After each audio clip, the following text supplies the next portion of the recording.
नमस्कार दोस्तों, मेरा नाम है मनीष कुमार सिंह और आप देख रहे हैं 4 PM महाराष्ट्र। मैं फिर से हाजिर हूं आपके सामने एक बड़ी खबर के साथ में।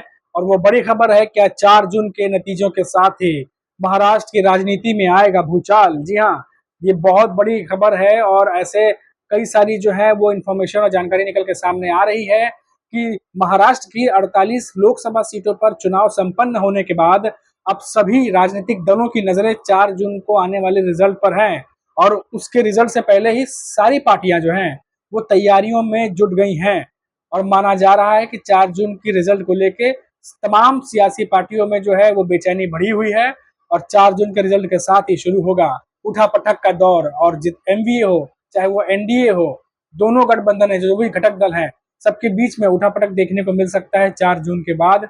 और इसकी तैयारी जो है वो सारे राजनीतिक दलों ने शुरू कर दी है। खबर ये भी है कि कुछ राजनीतिक दलों ने जो है वो अहम बैठक भी बुलाई है ताकि 4 जून के रिजल्ट के बाद जो है किस तरीके की रणनीति तैयार करनी है, इस पर भी जो है चर्चा की जाएगी। जी हाँ, तो महाराष्ट्र की राजनीति, जैसा कि मैं पहले भी बताते आया हूँ कि महाराष्ट्र की राजनीति में बहुत कुछ अभी बाकी है। वो कहते हैं ना कि पिक्चर अभी बाकी है मेरे दोस्त। तो ये लाइन बिल्कुल महाराष्ट्र की राजनीति पर सटीक बैठ रही है इस समय। और मैं आपको बता दूं कि महाराष्ट्र की राजनीति दिल्ली में कौन बैठेगा इस पर बहुत ज्यादा निर्भर करती है। और कौन यहाँ से सीट जीत कर निकालेगा, ये सभी के सभी जो है पूरी कोशिश कर रहे हैं। और मैं आगे बढ़ने से पहले आपको बता दूं कि महाराष्ट्र में जो है लोकसभा चुनाव को लेकर के जो है 48 लोकसभा सीटों पर चुनाव हो चुके हैं। और ऐसे में जैसा कि एनडीए गठबंधन जो है वो दावा कर रहा है कि हमारे पास जो है वो सबसे ज्यादा सीटें जो है वो आएंगी। ऐसे में अगर एकनाथ शिंदे की नेतृत्व वाली शिवसेना और अजित पवार की नेतृत्व वाली एनसीपी और साथ ही साथ देवेंद्र फडणवीस के नेतृत्व में लड़ रही बीजेपी महाराष्ट्र में अगर ये ज्यादा सीटें पाते हैं तो जाहिर सी बात है सबके कॉलर टाइट होंगे और साख जो है उनकी और बढ़ेगी। लेकिन अगर ऐसा नहीं होता है तो फिर क्या होगा? जी हाँ, क्योंकि तमाम नेताओं का भविष्य और उनकी साख भी जो है इस बार दाव पर लगी हुई है। क्योंकि जब से शिवसेना अलग हुई है तब से चाहे उद्धव ठाकरे हो चाहे एकनाथ शिंदे हो, दोनों के लिए परीक्षा की घड़ी जो है वो बनी हुई है। यही बात एनसीपी के लिए भी लागू होती है कि जब से शरद पवार और अजित पवार दोनों पार्टी जो अलग हुई है, एक तरफ अजित पवार जो है एनसीपी का नेतृत्व कर रहे हैं, दूसरी तरफ शरद पवार, इनके लिए भी जो है वो शाख की लड़ाई बनी हुई है। अगर ऐसे में एमवीए गठबंधन अगर सीट निकाल के जाती है तो फिर क्या एनडीए के नेताओं का जो कि गठबंधन में कॉलर टाइट होगा? जी हाँ, ये बहुत बड़ा सवाल है। महाराष्ट्र की राजनीति में सिर्फ सरकार बनने नहीं जा रही बल्कि कई सारे नेताओं का जो साख और भविष्य है वो भी दशा दिशा सब तय करने वाली है इस बार की महाराष्ट्र की राजनीति। और शुरुआत करता हूं मैं सबसे पहले। बीजेपी जो है वो महाराष्ट्र में टोटल 35 सीटों पर चुनाव जो है वो लड़ना चाहती थी शुरुआत में। आपको बता दूं कि 35 सीटों पर बीजेपी चुनाव लड़ना चाहती थी, लेकिन जो एकनाथ शिंदे हैं, जो उनकी नेतृत्व वाली शिवसेना है, वो नहीं माने और उन्होंने ज्यादा सीटें जो है वो डिमांड की, जिसकी वजह से बीजेपी को अपनी सीटें जो है वो कम करनी पड़ी। और देवेंद्र फडणवीस जो है वो एकनाथ शिंदे के साथ जो है तमाम महाराष्ट्र की राजनीति के समीकरण बिठा रहे हैं। और अगर सोचिए ऐसे में अगर बीजेपी को नुकसान होता है सीटों का या एकनाथ शिंदे सीटें हार जाते हैं तो दिल्ली में भी देवेंद्र फडणवीस के साथ को बट्टा लग सकता है। जी हाँ, देवेंद्र फडणवीस के खिलाफ भी जो है आवाजें उठ सकती हैं दिल्ली में, क्योंकि देवेंद्र फडणवीस ही वो चेहरा है जो महाराष्ट्र की राजनीति में बीजेपी की तरफ से अगुवाई करते हैं और वो जो है बीजेपी की तरफ से एक चेहरा बने रहते हैं। वही हम लोग बात कर लें, अगर एकनाथ शिंदे की सेना अगर उद्धव ठाकरे पर भारी पड़ती है तो फिर क्या होगा?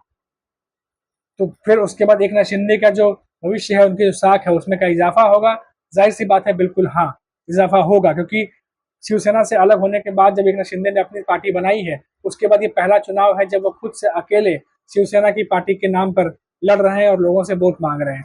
लेकिन ग्राउंड रियलिटी जो चुनाव के दौरान हमने देखी, जो हम पहले भी अपने रिपोर्ट्स में बताते रहे हैं, कि उद्धव ठाकरे इस बार बड़ा नुकसान जो है वो एनडीए और बीजेपी को करते दिखाई दे रहे हैं इस बार के लोकसभा इलेक्शन में। और आगे बढ़ूं, इस पे भी हम लोग बात करेंगे आगे कि आखिर एनडीए को नुकसान पहुंचता है, उद्धव पवार किस तरीके से नुकसान पहुंचाने वाले हैं, ये भी हम बात करेंगे, इस पर भी थोड़ी नजर डालेंगे। लेकिन उससे पहले हम बात कर लेते हैं पवार, शरद पवार की। जी हाँ, शरद पवार जो है उनकी तरफ से जो है क्या कुछ समीकरण बन रहे हैं। अगर शरद पवार जो है एनसीपी को उन्होंने बड़ा किया, एनसीपी पार्टी बनाई और इसको अभी तक लेकर के आए हैं, ऐसे में जो बारामती की लड़ाई है उस पर पवार वर्सेस पवार काफी कुछ निर्भर करता है। क्योंकि एक तरफ सुनित्रा पवार है, अजीत पवार की पत्नी है, और एक तरफ जो है वो सुप्रिया सुले हैं। और सुप्रिया सुले जो है लगातार वहाँ से सांसद रही हैं, और ऐसे में अगर सुप्रिया सुले वहाँ से हारती हैं तो फिर शरद पवार जो है पवार परिवार का क्या होगा और एनसीपी का क्या होगा। जी हाँ, ये सोचने वाली बात है, क्योंकि इस बार जो है पवार वर्सेस पवार की लड़ाई में जो साख जो लगी हुई है, जो इज्जत लगी हुई है, एनसीपी की भी लगी हुई है साथ ही साथ में। और इस बार इसीलिए लड़ाई ये अहम हो जाती है क्योंकि बारामती जो है वो एनसीपी का गढ़ है, और वहां से शरद पवार यानी सुप्रिया सुले को, जो उनकी प्रत्याशी है, उनको हरा पाना बहुत मुश्किल है। लेकिन अगर वहां पे लड़ाई बदलती है या अगर सुप्रिया सुले पीछे रह जाती हैं तो फिर क्या होगा। जी हाँ, तमाम जो समीकरण है ये सोच समझ करके जो है तमाम राजनीतिक पार्टियां अब अपना एक एक करके जो है वो कदम बढ़ा रही हैं, और क्या कुछ होगा 4 जून के रिजल्ट के बाद, कैसे समीकरण बदलेंगे, इन सब पर जो है अभी दबी जबान में जो है मीटिंग और फुसफुसाहट महाराष्ट्र की राजनीति में जो है वो शुरू हो गई है। आगे हम बात करें उद्धव ठाकरे को कितना लाभ होगा इस बार या कितनी हानि होगी। जी हाँ, उद्धव ठाकरे जो कि इस बार पिछली बार हालांकि अलग होने के बाद वो भी शिवसेना जो है उसका नेतृत्व कर रहे हैं, लेकिन इससे पहले उद्धव ठाकरे कई बार नेतृत्व शिवसेना कर चुके हैं, चाहे वो 2014 हो या 2019 हो। लेकिन जिस तरीके से उद्धव ठाकरे आगे बढ़े हैं उनको लाभ होते ही दिख रहा है, हानि होते तो नहीं दिख रहा। अगर हम मान लेते हैं कि उद्धव ठाकरे कुछ किन्हीं सीटों पर जो है वो कम रह जाते हैं, लेकिन उस स्थिति में भी उद्धव ठाकरे जो हैं अगर 4 से 5 सीटें कम भी जीतते हैं, उस स्थिति में भी उद्धव ठाकरे जो है वो एनडीए का एक बहुत बड़ा नुकसान जो है वो कर जाएंगे।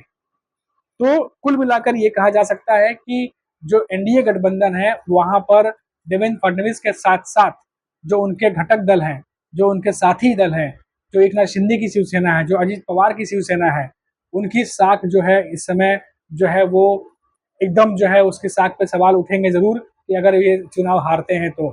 और ये भी हो सकता है कि इस बार जो है क्योंकि पार्टियां तोड़ करके पार्टियां बनी हैं और तमाम जो नेता हैं वो भी दल बदल करके जो है एक दूसरे में शामिल हुए हैं, तो क्या इस बार के लोकसभा चुनाव में अगर एमवीए गठबंधन भारी पड़ता है एनडीए गठबंधन पर, तो क्या जो नेता शिवसेना उद्धव ठाकरे की शिवसेना को छोड़कर एकनाथ शिंदे में आए हैं, या जो नेता शरद पवार की पार्टी छोड़कर अजित पवार के साथ चले आए थे, क्या वो वापस अपने दलों में चले जाएंगे? ये भी एक बहुत बड़ा सवाल है। इसीलिए क्योंकि जितनी दल बदल की राजनीति महाराष्ट्र के पॉलिटिक्स में हुई है, इसे देखते हुए ये अंदाजा लगाया जा सकता है, ये साफ अंदाजा लगाया जा सकता है कि 4 जून के रिजल्ट के बाद भी दल बदल की राजनीति देखने को मिल सकती है और बड़े लेवल पे मिल सकती है। इसीलिए कहा जा रहा है कि 48 लोकसभा सीटों के बाद अब जो रिजल्ट आने वाले हैं सभी सियासी पार्टियों की नजर इस पर है, सबकी धड़कनें बढ़ी हुई हैं, और 4 जून के रिजल्ट के बाद जो है महाराष्ट्र की राजनीति में भूचाल आ सकता है। लेकिन इस भूचाल के बाद एक और संभावना, विधानसभा जो 5 महीने के बाद विधानसभा का चुनाव है उस पर भी काफी कुछ असर डालेगा। इसीलिए इस बार जो है महाराष्ट्र की राजनीति काफी अहम हो जाती है, महाराष्ट्र की राजनीति काफी इंपॉर्टेंट हो जाती है। न सिर्फ दिल्ली में कौन बैठेगा सिर्फ इसीलिए, बल्कि महाराष्ट्र की खुद की राजनीति के लिए भी जो क्षेत्रीय पार्टियां हैं उनके लिए भी, क्योंकि तमाम पार्टियां तोड़ के बनी हैं, तमाम नेता दल बदल के आए हुए हैं और कोई भी लंबे समय तक किसी पार्टी के साथ नहीं रहा है। ऐसे जो ज्यादातर नेता जो हैं, कई बार हमने देखा कि लोकसभा इलेक्शन से कुछ दिनों पहले तक भी नेता जो अपने दल बदल रहे थे। तो ऐसे में क्या चुनाव के बाद वापस से दल बदल की राजनीति, गठजोड़ तोड़ की राजनीति ये तमाम देखने को मिलेगा? बिल्कुल देखने को मिलेगा, इसकी पूरी 100% आशंका है। और इसीलिए कहा जा रहा है कि 4 जून के रिजल्ट के बाद महाराष्ट्र की राजनीति में भूकंप या भूचाल आने वाला है। तो दोस्तों अभी के लिए फिलहाल इतना ही, और फिर लौटेंगे तो बात करेंगे किसी नई पॉलिटिकल एनालिसिस के ऊपर या बात करेंगे किसी बड़ी खबर के ऊपर। तब तक आप देखते रहिए 4 PM महाराष्ट्र और मुझे दीजिए इजाजत। नमस्कार।